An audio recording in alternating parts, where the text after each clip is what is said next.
જય શ્રી રામ, જય શ્રી કૃષ્ણ, જય માતાજી. મિત્રો, આજે આપણે જયા પાર્વતીનું વ્રત કેવી રીતે કરવું, તેનો વિધિ વિધાન શું છે અને તે વ્રતની વાર્તા કરીએ. પહેલા માતાજીને નમસ્કાર કરીએ. દીનો ઉદ્ધારણી દુરિત હારિણી, સત્વ રજતમ ત્રિગુણ ધારિણી, સંધ્યા સાવિત્રી સરસ્વતી ગાયત્રી, સીતા जानकी राधा रुक्मणी पंकज लक्ष्मी, दीनो उधारिणी दुरित हारिणी, सत्व रजतम त्रिगुण धारिणी. जय माताजी. तो આપણે જયા પાર્વતીનું વ્રત વિશે વાત કરીએ તો આ વ્રત અષાઢ સુદ 13ના દિવસે કરવામાં આવે છે.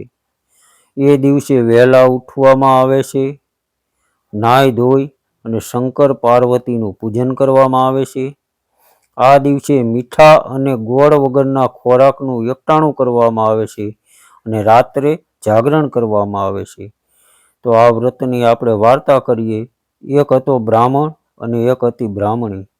બંને ખૂબ જ સત્યવાદી હતા, નીતિવાળા હતા અને પ્રભુની ભક્તિમાં સદાય લીન રહેતા હતા. તેમના આંગણે જે કોઈ આવે તે ખાધા પીધા વગર જતું નહીં, એ એનો નિયમ હતો. એ ખાધે પીધે ખૂબ જ સુખી હતા, છતાં એમનામાં જરા પણ અભિમાનનો સાટો પણ હતો નહીં. આમ એ બધી વાતે સુખી હતા, પણ ભગવાને માત્ર એક વાતનું તેમને દુઃખ આપ્યું હતું, અને તે એ કે એને એક શેર માટીની ખોટ હતી. તેમના ત્યાં કાંઈ સંતાન ન હતું અને આ શેર માટીના કારણે તેમને રાત દિવસ સતત ચિંતા રહેતી હતી. હવે એક દિવસની વાત છે. તો એ દિવસે નારદજી ફરતા ફરતા ત્યાં બ્રાહ્મણ અને બામણીના ઘરે આવી ચડ્યા. બ્રાહ્મણે તેમને આવકાર આપ્યો અને ફળ ફૂલથી તેમનો આદર સત્કાર કર્યો. ત્યારે નારદજીએ પૂછ્યું કે કેમ છો, મજામાં ને? ત્યારે બ્રાહ્મણ કહેવા લાગ્યા કે હા મુનિરાજ, આપની કૃપાથી આમ તો અમે સુખી જ છીએ, પરંતુ. ત્યારે નારદજી કહે છે કે પરંતુ શું? પણ શું કોઈ વાતનું તમને દુઃખ છે? ત્યારે બ્રાહ્મણ કહેવા લાગ્યા કે હા, એક બાબતની ખોટ છે અને તે માત્ર સંતાનની. ત્યારે નારદજીએ કીધું કે એના માટે તમને હું એક રસ્તો બતાવું છું. તો અહીંથી તમે દક્ષિણ દિશામાં જાઓ, ત્યાં એક શિવલિંગ છે અને એ અઘોર જંગલમાં હોવાથી તેની કોઈ પૂજા કરતું નથી. ત્યાં જઈ તમે શંકર અને પાર્વતીની એક નિષ્ઠાથી સેવા અને પૂજા કરશો તો જરૂર તમારી પર મહાદેવજી પ્રસન્ન થશે અને સંતાન આપશે. આમ કહી નારદજી તો ચાલ્યા ગયા અને બીજા દિવસે પૂરી તૈયારી કરી બ્રાહ્મણ અને બામણી પણ દક્ષિણ દિશામાં જંગલ તરફ ચાલી નીકળ્યા. થોડા દિવસ તેઓ ભૂખ્યા અને તરસ્યા મહાદેવના મંદિરની શોધમાં જંગલની અંદર રખડ્યા, પણ ક્યાંય એમને આવું મંદિર દેખાયું નહીં. એટલે આખરે એ તો થાકીને હારીને એક ઝાડ નીચે બેઠા અને વિચાર કરવા લાગ્યા કે હવે શું કરવું. આવી રીતે વિચાર કરતા કરતા એમને એમ લાગ્યું કે આ સામે એક ટેકરો દેખાય છે, ત્યાં આપણે હજી તપાસ કરવાની બાકી છે. તો ત્યાં સહેલી તપાસ કરી લઈએ અને જો ત્યાં મંદિર ન મળે તો પછી પાછા આપણા ઘેર ચાલ્યા જઈએ. આમ વિચાર કરી થાક ખાઈ અને આ બ્રાહ્મણ અને બ્રાહ્મણી તે ટેકરાની ઉપર ચડ્યા. ટેકરા ઉપર ચડીને જોયું તો ત્યાં આગળ એક નાનકડું મંદિર હતું. હવે આ શંકર પાર્વતીનું મંદિર હતું. એક ખૂણાની અંદર તેમને પોતાને રહેવાની ગોઠવણી કરી લીધી.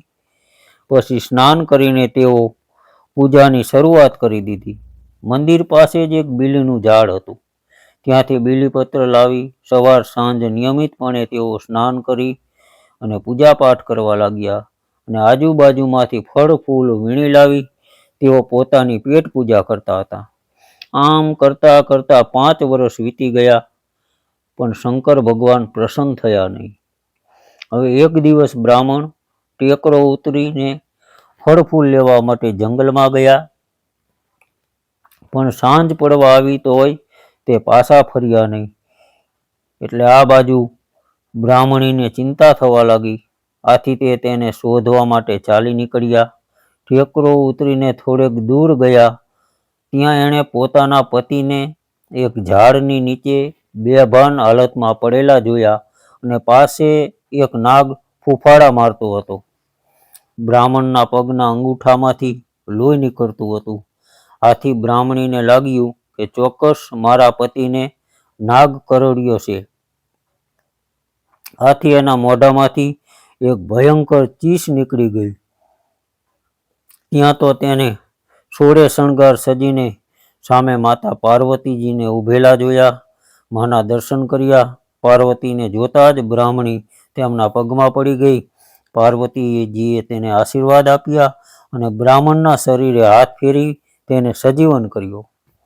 પછી પાર્વતીજીએ તેમને કહ્યું કે તમારી બંનેની અનન્ય ભક્તિ અને શ્રદ્ધા જોઈ હું ખૂબ જ પ્રસન્ન થઈશું. માટે તમારે જે વરદાન જોઈએ તે તમે માગો.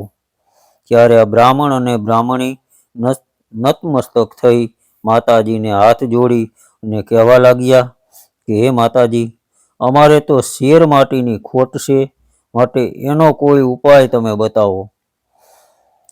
ત્યારે માતાજી કહેવા લાગ્યા કે તમે જો જયા પાર્વતીનું વ્રત કરશો તો જરૂર તમારે ત્યાં સંતાન થશે.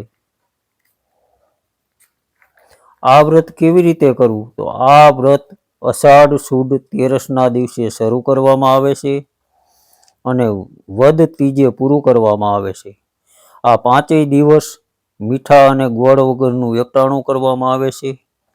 પહેલા 5 વર્ષે જુવારનું ભોજન ખાઈને, બીજા 5 વર્ષ મીઠા વગરનું ખાઈને, ત્રીજા 5 વર્ષ સામો ખાઈને અને ચોથા 5 વર્ષ મગ ખાઈને આ વ્રત કરવામાં આવે છે. છેલ્લા દિવસે જાગરણ કરવું.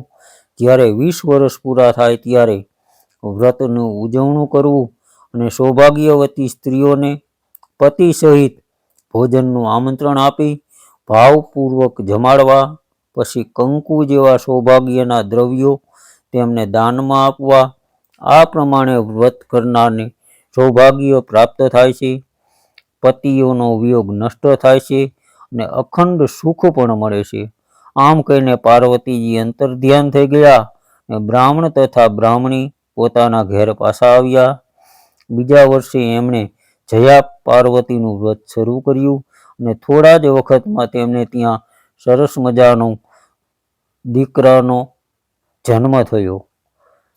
તો હે જયા પાર્વતીજી, આ બ્રાહ્મણ અને બ્રાહ્મણીને જેવા ફળ્યા તેવા તમે આ વ્રત કરનાર, કથા કરનાર અને કથા સાંભળનાર સૌને ફળજો. બોલો જયા પાર્વતી માત કી જય. મિત્રો, તમને આ વિડીયો ગમ્યો હોય તો લાઈક કરો અને શેર કરો. આવા અવનવા વિડીયો જોવા માટે આપણી ધાર્મિક સવાર ચેનલને સબસ્ક્રાઈબ કરો. બધાને જય માતાજી.